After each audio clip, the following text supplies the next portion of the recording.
Allah says, and give into the woman free gift of their marriage portions, and He also say, so wed them by permission of their folk and give into them their portion in kindness. From this verse is what is the Hukm Sadaq. Hukm Sadaq is an obligation for this ayat. And then for the hadith of the woman who wanted to get married, to give herself to the Prophet, and the Prophet didn't, and a man asked for marriage, to marry her. He could have just given her to him with nothing, but he insisted. It shows that sadaq is an obligation. So I call it Mahr as well. Mahr, yeah.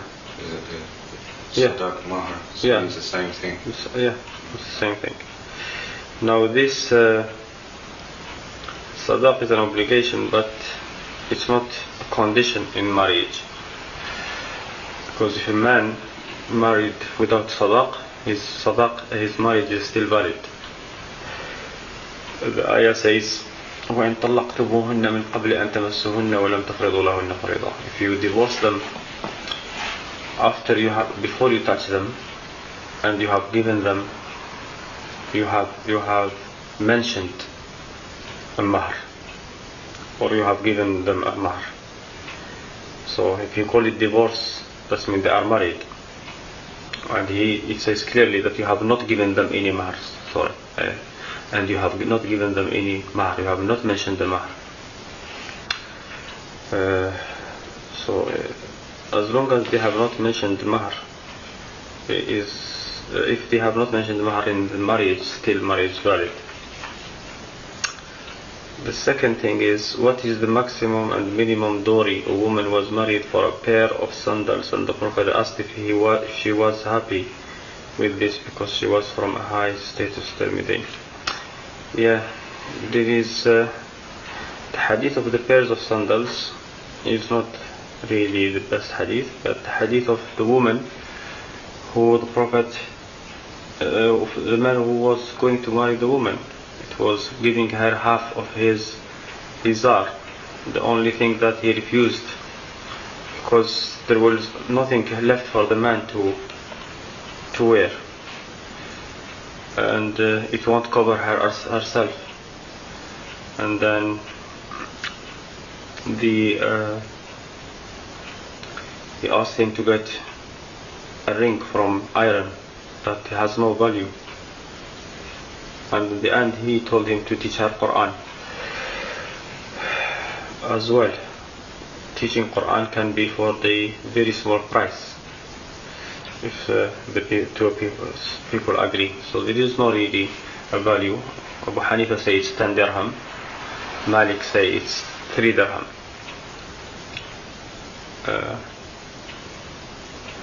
Malik says 3 dirham, and Abu Hanifa and his followers, they say 10, because they do qiyas on the cutting of the hand. Abu Hanifa believes that if someone steals 10 dirham, his hand should be cut, and they have done a very weird qiyas actually here. They say this is the hand is haram to become halal for 10 dirham, and this woman is haram for this man, she become halal for something, and that things has to be, then we can do it like the minimum, which is, and the people of what we call Ahl Hadith, the Muhaddithin, they just and the Zahiris and many Shafi'is and Hanbalis, they say anything can be mahr. Okay, can dowry be someone's freedom because the Prophet freed Safiya as her dowry? Yes, there is. The Prophet freed Safiya as her dowry, and freed Juwayriya bint al-Harith as her dowry. No, astaghfirullah, what I'm saying. The Prophet freed Safiya and Juwayriya and married them.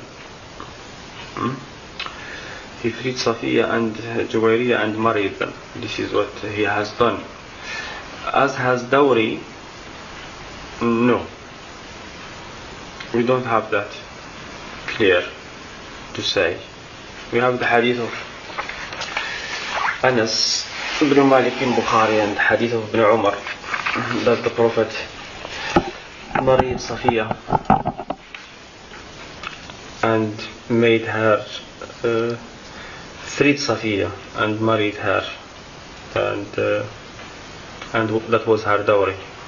But is Anas ibn Malik saying that? He didn't say that the Prophet told him. And that is Ibn Umar saying that the Prophet married Juwayriya bint al-Harith, and he made that as her dowry.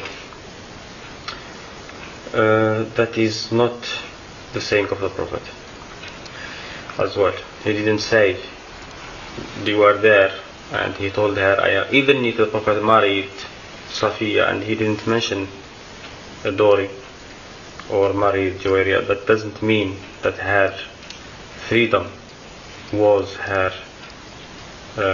dowry, because he freed her and then married her. So that when he freed her, did he free her with a condition? That I free you with a condition. He told her definitely. He probably proposed to her like, I free you and I marry you. It's not like a condition, because that condition will be haram. It will not be in the book of Allah. The fact that the Prophet did it doesn't mean he must say it, that you can free someone. Freeing someone is can be done for something in return, but then you have to take the thing straight away. You have to take it has to be the same act. Like, okay, you are free for £10. Not you are free, finish, give me £10. When she was freed, like it would be like done like this: I free you, and this is I free you and I am marrying you. Like, do it this way, and that is wrong. That will be a condition in the contract. So the majority, like the Ahnaf, and they will say this is wrong, this marriage. Ibn Hazm, who accept that dowry freedom can be dowry, he would also agree that this is wrong, this marriage is wrong if it's done this way. He would rather say, no, he free her first and then he marry her. Okay, if she is free already, then what did he give her for marriage? I mean, the Mahr, you don't give it before the marriage, you give it during the marriage or after. So Ibn Hazm tried to play here some words, saying if someone has money with a woman and then he marry her for that money, the money that he has with her, is it something that he gave her? That is not his money anymore, so he can't marry her for that money. But if he has them as amana with her, then it is his money. He can just, it is his money, it's still his money. It's different totally from and the hadith of the Anas bin Malik. Anas bin Malik said that he didn't say that the Prophet said to her, I am going to marry you, to free you, and your freedom is the dowry.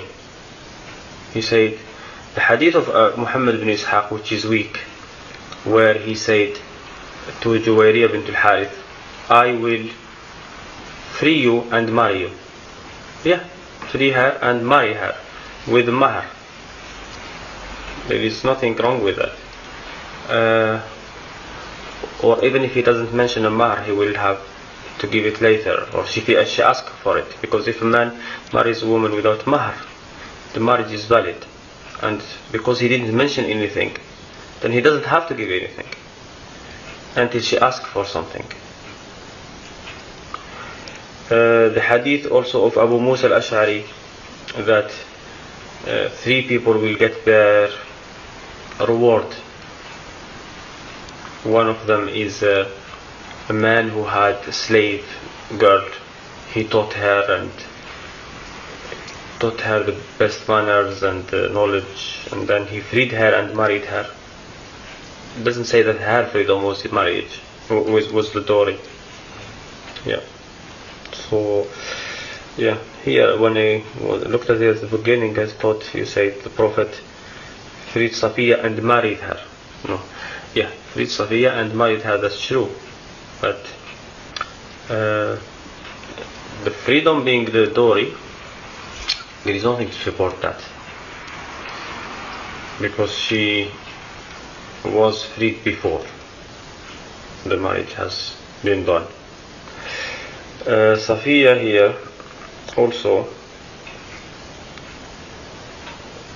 Anas ibn Malik didn't tell us how the marriage was conducted. It's unlikely that it is a possibility that he was during the marriage, present during the marriage. I mean, not present, he was in the battle of Khaybar and they came together back, and but was he there when the Prophet was conducting the marriage? How did the marriage happen? Did the Prophet marry her to himself? Because she has no wali. Safiya, when she came back, she had her father or brother, who is supposed to be a wali, are kafir, killed. They were killed. So she had nobody. Now she needed a wali to marry her to the Prophet. That wali can be the Prophet himself, if she gave him permission. He can marry her to himself, because there is nothing to say that the person who is going to get married can't be a wali. And if she needs a wali, you need a wali from amongst the Muslim, now that she became Muslim, who is has more right than the Prophet to be her wali. النبي أولى بالمؤمنين من أنفسهم. He has more right. So he what did he say to himself when he married her? How much he is going to give her or something? That is something that we don't know. So, do you have to pay dowry straight away? No, you don't have to pay dowry straight away. If you have the money, yes, you have to.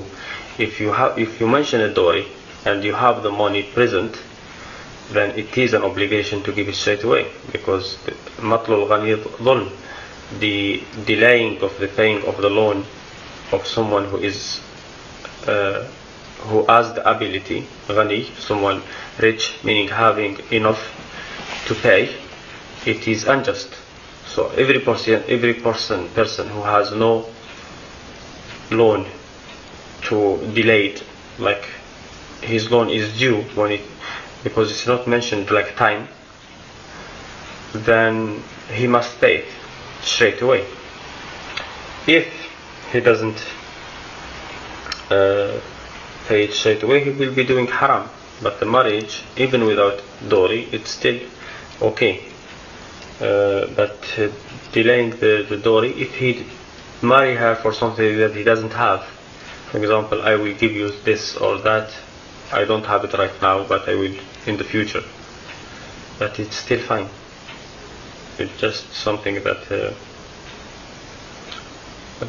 that he has to do when he can. It's just a loan on him. It stays as a loan whenever he can afford it. Then can you say, I will give you a gold ring but not put a price on it, or do you have to put a price? You have to put a price, because can I give you a ring? A ring, there is a ring that equal to £1 and is worth £1, and a ring that is worth 10 million pounds. So about the man who taught the woman the Quran. Yeah.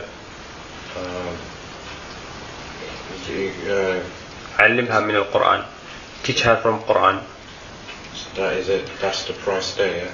Yeah? Here the price, well, it's not known, but she is known what she will get, because he asked him about the surahs that he knows, and he ordered him to teach her these surahs. So that's the value. Yeah, that is it's known. It's not like teach her how many Quran you want, or even though some hadith, some narrations may show it that way. You have to mention something. It's not like I will give you something.